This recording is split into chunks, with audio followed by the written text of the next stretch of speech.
Jalan lagi ya. Oke. Ada pertanyaan yang ingin saya tanyakan sejak dulu kepada pendai atau kepada penceramah. Penceramah itu atau pendai ya, apakah memang benar murni niatnya untuk mendakwah atau juga untuk mencari yang lain gitu? Karena kita sering dengar pendakwah itu memasang harga. Kalau mau datang si A atau si B, Kiai Anu atau Ustadz ini sekian harganya. Kalau enggak, ya enggak akan dapat. Jadi orang-orang biasa yang terbatas kemampuan untuk finansialnya nggak akan mungkin dapetin ustadz-ustadz yang bagus gitu. Apakah memang seperti itu dan memang budayanya seperti itu? Satu, saya tidak akan pernah berani menilai orang lain. Oke. Pantang bagi kita untuk berburuk sangka, ya satu. Yang kedua, saya diberikan rezeki yang lebih dari cukup dari dulu oleh Allah, Oke. sehingga tidak terpikir mencari nafkah lewat berdakwah. Jadi bagaimana kemudian kalau misalnya saya hanya punya uang 1 juta atau katakanlah 2 juta, ingin mendapatkan Agim sebagai ustadz yang memberikan tausiah kepada saya, mungkin nggak? Nggak punya apa-apa, saya yang bawain nanti. Tapi itu benar. Benar. Bahkan ketika waktu itu. Ini Allah sedang mendengarkan. Oke. Ya, di balik semua kekurangan saya waktu itu, untuk yang satu ini alhamdulillah sudah dari awal konsisten bahwa tidak untuk mencari nafkah lewat berdakwah. Tapi ada kan fenomena seperti itu. Saya tidak pernah berani menilai orang lain, dosa hukumnya. Baik, kalau begitu. Konon kabarnya ketika badai itu datang, semua kegiatan bisnis dan lain sebagainya itu puruk, jatuh gitu. Apakah benar seperti itu dan AA melihatnya seperti apa? Tidak sepenuhnya seperti itu, ya.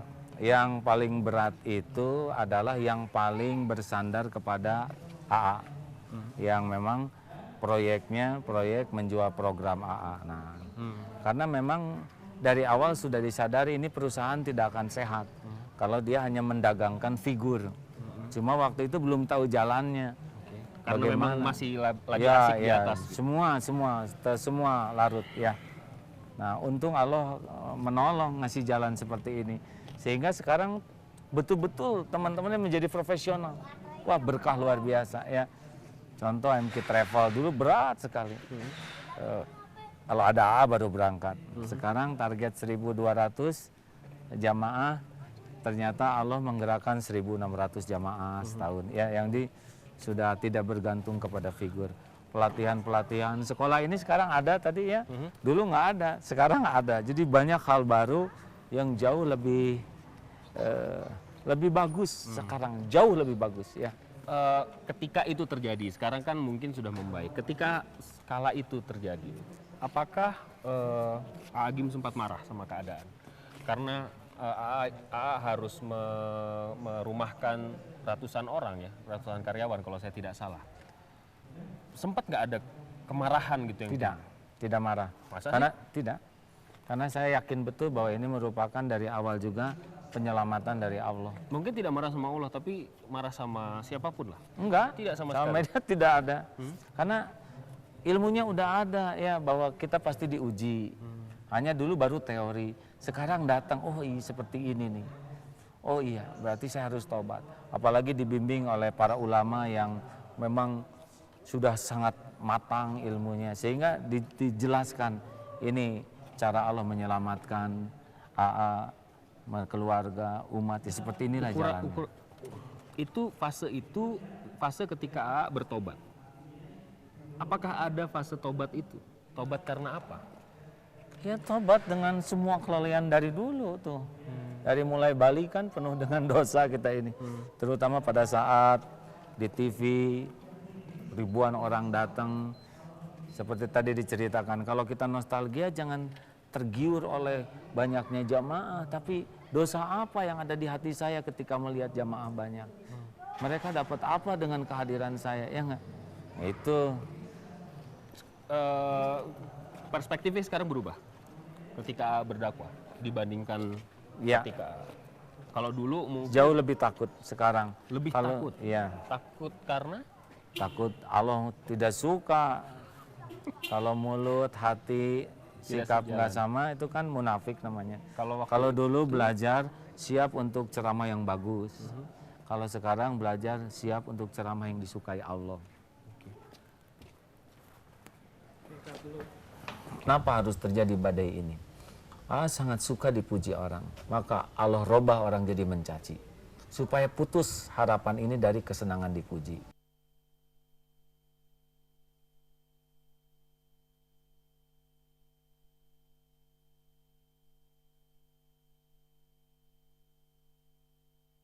Ini dari kesenangan dipuji.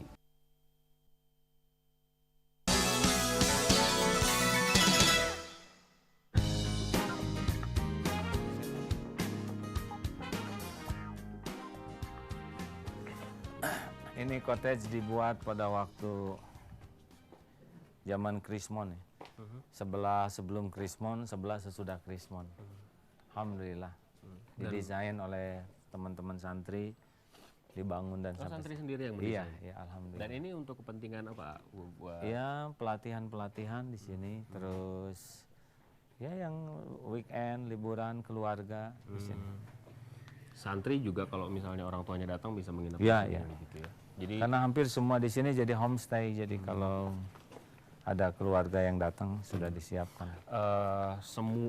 dulu katanya ketika AA mencapai kejatuhan itu semuanya serba sepi katanya. Kita di sini aja, Sebetulnya tidak gitu juga tuh. enggak ya? Enggak ya. Saya juga heran.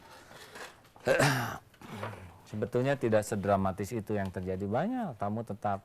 Hanya bedanya kalau dulu ada acara yang saya evaluasi tidak perlu, misalkan ya dikumpulkan jamaah, ditayangkan sesuatu yang bisa membuat orang kagum gitu. Nah, sekarang atau antri potret. Nah, sekarang yang gitu-gitu sudah jelas tidak perlu dilakukan lah. Agim sekarang berbeda dengan yang dulu ketika semua menyoroti media dan lain sebagainya, masyarakat juga sangat dekat dan sangat cinta sama dan kemudian muncullah badai itu. Memutuskan untuk melaksanakan poligami dan kemudian mengalirlah, bergulirlah berbagai reaksi yang kemudian dipotret oleh media sampai akhirnya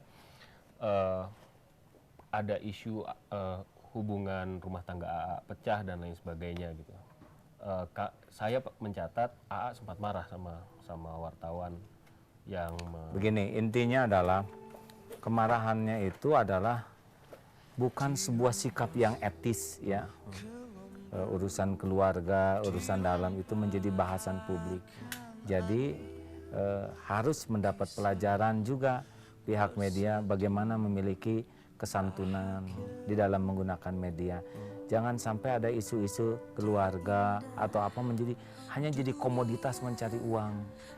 Mereka menjadi sangat rendah nilai media itu. Nah, inilah yang membuat saya kurang suka kalau orang terlalu banyak ikut campur ke hal yang pribadi. Dan ini seharusnya menjadi adab atau etika media. Sudahlah, hargai orang punya privacy. Dah, kita cari hal lain yang tidak harus semuanya orang menjadi menjadi terganggu privasi. Ini pertanyaan blunder, tapi harus saya tanyakan. AA boleh marah, boleh enggak sama saya. Tapi kenapa kemudian AA masih punya sekian banyak usaha? Kenapa tidak dilepaskan saja semua usaha itu? AA menjadi pendakwah saja dari masjid ke masjid. Toh itu hidup dan tidak memikirkan dunia, memikirkan umat dan lain sebagainya. Kenapa itu masih dilakukan? Mungkin informasinya yang belum sampai. Saya sudah lepas semua perusahaan saya. Sudah zero sekarang. Oke. Semua perusahaan sudah diberikan ya. Kepada yayasan dan ada yang ke yayasan, ada yang ke manajemennya. Jadi sama sekali tidak dipegang? Tidak. Tidak ada pegangan sama sekali? Tidak, sudah diberikan. Ada yang masih perusahaan saya pribadi, tapi udah nggak ikut campur sama sekali. Oke. Nah, jadi sekarang waktu lebih banyak untuk belajar, ibadah, dakwah. Keluarga di mana tuh? Ya di sini, tiga-tiganya di sini. Masuk ke dalam situ. Itu kepepet atau memang ada niatan seperti itu? Kenapa AA melakukan itu? Kan susah membangun kerajaan ya, kerajaan. Orang menjadi menjadi konglomerat, ya kan konglomerat juga, punya banyak perusahaan tuh namanya konglomerat. Dan kemudian begitu saja dilepas. Gini. Putus asa atau gimana atau? Gini ya, kalau orang sudah tahu rasanya dan nggak ada rasanya mau apa lagi ya nggak? Udah tahu uang segitu banyaknya dan nggak ada apa-apanya uang itu selain ngotorin hati ya. Sudah pernah nyobain dihormati orang dan ternyata nggak ada apa-apanya. Terus kenapa saya harus mempertahankan yang nggak ada apa-apanya itu ya? Bukan berarti tidak punya dunia, tapi mudah-mudahan udah nggak ada di hati. Dan itu lebih nyaman, lebih enak sekali ya, lebih tenang. Sekarang ada di usia 40-an ya? 48. 48. Sebenarnya masih produktif lah. Orang barat bilang hidup dimulai dari umur 40 gitu katanya.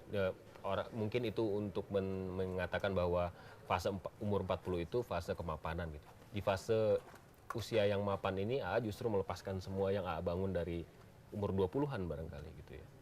Apa yang harus dilakukan untuk bisa seperti itu? Di saat semua orang ingin populer, semua orang ingin kaya, semua orang ingin terkenal, dihormati, dihargai, dan seterusnya. Alhamdulillah Allah udah pernah ngasih semua itu ke saya ya, dan nggak ada apa-apanya. Mau apa kita senang dengan sesuatu yang nggak ada apa-apanya? Okay. Saya menemukan sekarang sesuatu yang lebih bernilai. Ya, menemukan sesuatu yang lebih bernilai dari semua yang dulu dianggap hebat itu ya, yaitu nikmatnya hati yang belajar bersih. Belajar ikhlas, belajar hidup tanpa mengharapkan apapun dari siapapun, ya nggak? Kecuali memberikan yang terbaik. Dan itu enak sekali ya. Ringan, lezat. Kalau orang masih ingin diketahui kebaikan, ingin dilihat, ingin dipuji, ingin dihargai, ingin dibalas budi, udah pasti tersiksa tuh hidupnya. Kalau udah lepas keinginan itu datang semua tuh. Nih, coba jawab. Assalamualaikum warahmatullahi wabarakatuh. Waalaikumsalam warahmatullahi wabarakatuh. Karena saya ngasih kan, maka kembali ke saya. Sekarang saya diam. Tuh kan nggak ngapa-ngapain kepada saya kan. Sekarang saya kasih separoh. Assalamualaikum. Waalaikumsalam warahmatullahi. Masih bagus, dapat banyak juga. Jadi pikirannya bukan mendapat dalam hidup ini. Tapi saya membayangkan kalau misalnya itu terjadi, dunia ini nggak dinamis sekali ya. Kata siapa? Kalau semuanya ya udah ikhlas saja gitu. Tunggu dulu, pemahaman ikhlasnya nggak tepat. Gimana tuh yang tepat? Hidup ini khairun nas anfa'uhum linnas. Sebaik-baik manusia itu manusia yang paling banyak memberikan nilai manfaat. Seorang profesional muslim kalau kerja, ketika dia bekerja, dia lebih sibuk menjaga value, nilai-nilai. Sehingga kalau dia dapat uang, dirinya lebih berharga dari uangnya. Dia seorang jujur, dia seorang yang bersih. Karena ada orang yang cari uang, dia nggak jaga nilai-nilai. Dia maling, dia zina, uangnya banyak, dianya miskin. Mobilnya bagus, dianya nista, kan begitu? Nah, kita tidak, kita menjaga value. Ketika sudah dapat, distribusi. Kita punya rezeki yang banyak, makin banyak. Karena kita perlunya udah bukan ngumpulin lagi. Orang yang senang ngumpulin itu orang yang miskin. Orang yang jiwanya miskin tuh merasa aman dengan banyak uang, banyak catatan. Tapi kalau hati udah mulai kaya, udah nggak senang itu lagi, bukan kumpul-kumpul, senang ngasih-ngasih. Harusnya begitu, dan itu yang dicontohkan Nabi. Okay. Jadi justru menjadi sangat produktif. Waktu bekerjanya dia bisa menjadi value yang bagus. Ketika dapat, dia tambah value-nya. Tapi lepaskan semua keinginan, lepaskan semua syahwat dalam tanda kutip itu. Keinginannya untuk yang lebih tinggi. Ya misalkan kita ingin punya uang, buat apa? Kalau dulu mungkin pengen sesuatu yang bagus buat kita aja. Tapi sekarang kita ingin punya lebih supaya kita memberi lebih. Beda ya? Game for President misalnya begitu dan lain-lain. Saya tidak tertarik ngomongin itu lagi.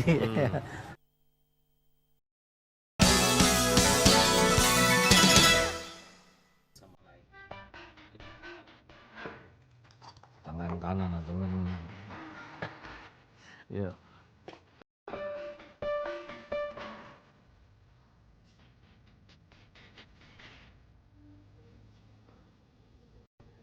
Sekarang sudah lebih tenang, sudah lebih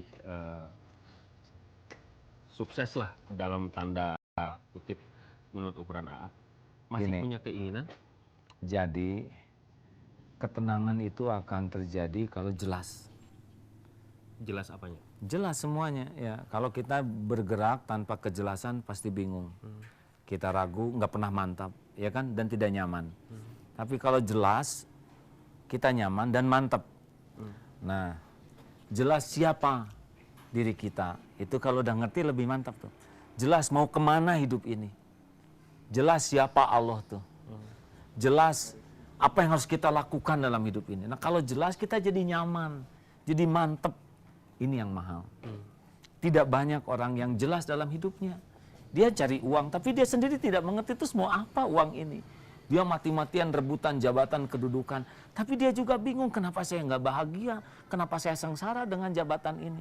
Ada yang mati-matian ingin populer, tapi dia pun di dalam kesendiriannya, kok saya menderita di dalam populer ini? Karena nggak jelas tujuannya. Nah itulah pentingnya keyakinan kepada Allah yang benar tuh bikin jelas. Kalau jelas tuh dua, nyaman dan mantap. Oke. Gim masih punya cita-cita nggak untuk hidup ini Ya saya cita-cita. sampai akhir masa nanti Ya, ajal menjemput? Oh ya, Apa keinginan A? saya ingin sisa umur ini bisa memberikan yang terbaik dari hidup saya yang kepada umat, kepada bangsa ini, kepada agama. Oke. Konkretnya? Apa saja, bisa dengan ilmu, bisa dengan tenaga, harta apa saja yang Allah sukai. Goal terbesar, saya ingin pulang, ingin jumpa dengan Tuhan saya, Allah Subhanahu wa Ta'ala. Siang malam itu yang dipikirkan, bagaimana hidup yang cuman sisa waktu ini bisa tidak konyol, tapi semuanya efektif, bisa manfaat.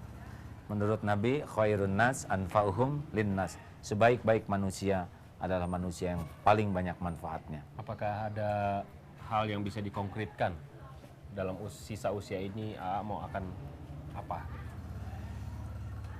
Ya itulah manfaat-manfaatul lebar, luas.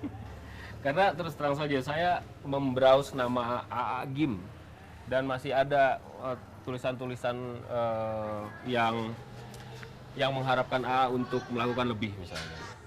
Masih ada website yang terpelihara walaupun tidak ada isinya, AA Gim for President misalnya begitu dan lain-lain. Saya tidak tertarik ngomongin itu lagi. Saya tertarik hidup bisa baik, ngajak orang baik.